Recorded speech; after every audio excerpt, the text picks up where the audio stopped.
করব পতাকা দিয়ে মেকআপ, তাই জন্য একটা পতাকার ব্যাচ নিয়ে নিলাম। এরপরে পতাকার ব্যাচের মধ্যে মেকআপ অ্যাপ্লাই করে তারপরে মুখের মধ্যে ঘষতে ঘষতে ঘষতে ঘষতে উফ, আজকে তো বেশি মেকআপ লাগিয়ে দিয়েছি। তো যাই হোক, ফাইনালি এরপরে একটু গ্রিন কালারের আইশ্যাডো অ্যাপ্লাই করছি ব্যাচটা দিয়ে। তো দুটো চোখে কমপ্লিট দেখো। এরপরে এখন আমি ব্লুটা সেটিং করে নিচে দেখো কেমন লেগে গেল।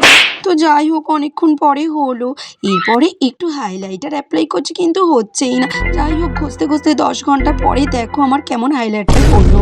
এরপর আমি সিঙ্গার টিপ দিয়ে পতাকা 3টি কালার মুখে অ্যাপ্লাই করব। তো অরেঞ্জ কালারটা কমপ্লিট। এরপরে আমি হোয়াইট কালার দিচ্ছি, তো এরপর সবুজ কালার। তো দেখো আমার কেমন লুকটা হলো। এখন আমি লিপস্টিক লাগাচ্ছি। তো অনেকক্ষণ ধরে ট্রাই করতে করতে ঘষতে ঘষতে ঘষতে ভালোই হয়ে গেল এটা দিয়ে। তো আমার এটা ফাইনাল লুক। তো তোমাদেরকে জানাই জয় হিন্দ, তাতে সাবস্ক্রাইব করো, কমেন্ট করো, টাটা।